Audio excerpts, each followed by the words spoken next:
we haven't had NFL football in this city for 22 years, but football is back here in Los Angeles.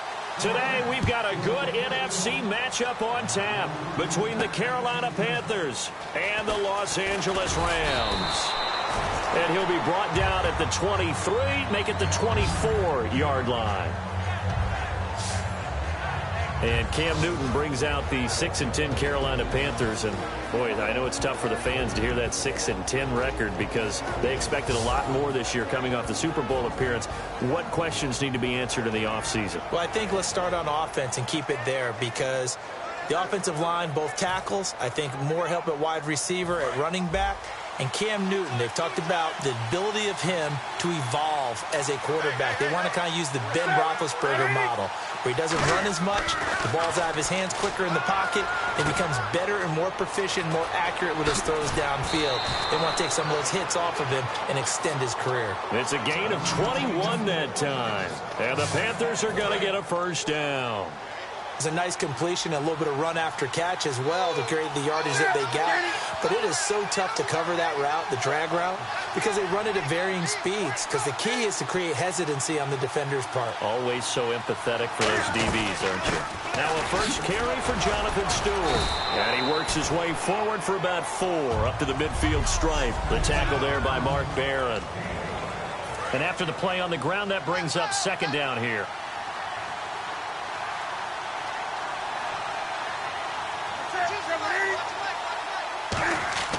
From the 50, Newton.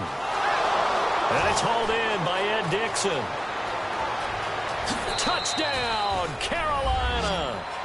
Ed Dixon, 50 yards. And the Panthers are going to take a first quarter lead. Just how they wanted to start this one, in the end zone on their first possession. And that just happened. How about that play right there? As you said, opening possession, setting the tone for everything. Now, I'm going to look forward a little bit now because everyone should be celebrating his catch in the end zone. The tight end gets a little bit of love. But if you're a receiver on the team, you should be thinking to yourself, boy, oh boy, things are going to open up the rest of the game if they have to focus on him as well.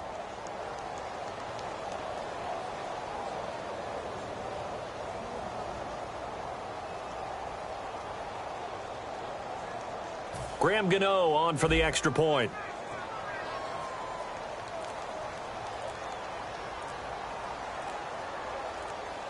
Play clock winding down. Oh, they get to the football. It's blocked. And the defense picks it up. But he doesn't get far. They're able to stop him. And after all that, the extra point attempt unsuccessful. Well, there's a blocked extra point. I remember playing and we had one of those go against us. I remember our kicker and our holder told the head coach, just relax, coach. Why are you yelling? Don't worry about it. It's just 1 point. Oh, my. Those coaches see a point is gold to them because you never know how it's going to turn out later. Exactly. That's why I was just going to say first quarter. We'll see if this has any implications as the game goes on. Still can't believe they told the head coach to relax. Whoa. Bad move.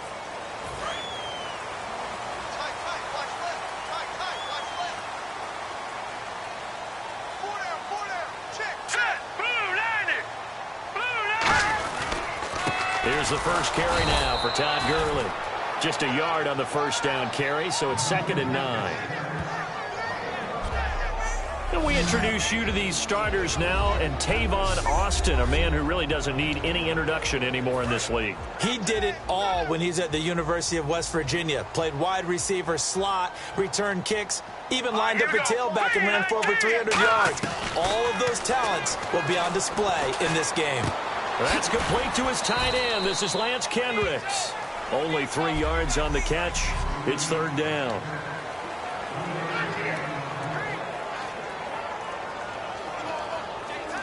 And the offense needs 7 out of this play on 3rd down.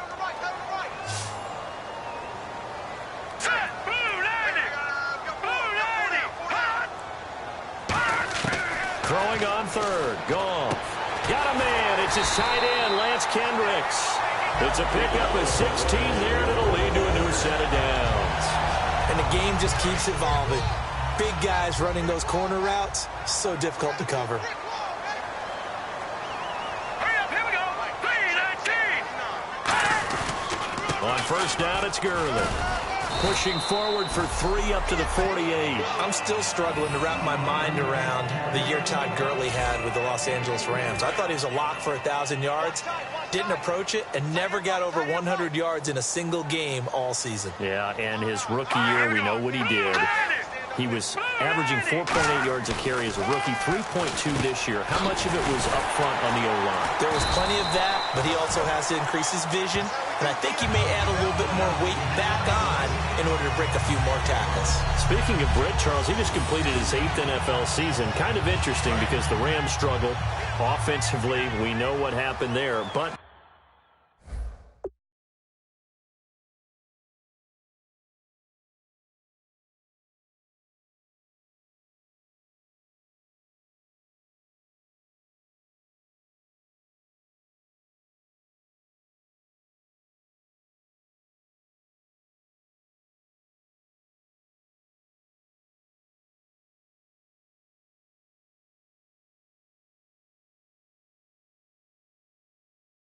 Britt turned in his best year, over 1,000 yards. Adjusted to the fact that he had to go and work with a couple of different quarterbacks during the year. He had Case Keenum for a long time, and then at the end of the year, they had the rookie Jared Goff.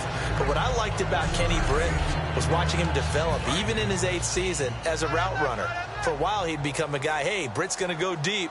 Cover him there. He started coming back inside, working the sidelines. He had a really nice year, became their most dependable target. Gurley, and an alley to run.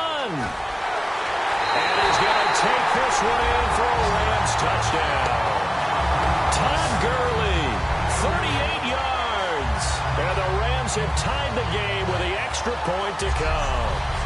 Well, partner, that was another explosive run, and one thing I've learned in our time in this game, yes, the offensive line has to get a lot of credit, but for big runs to occur, the wide receivers have to block well downfield. And then you have to have a good guy carrying the ball too, right? Oh, without a doubt. You need that difference maker lugging the rock.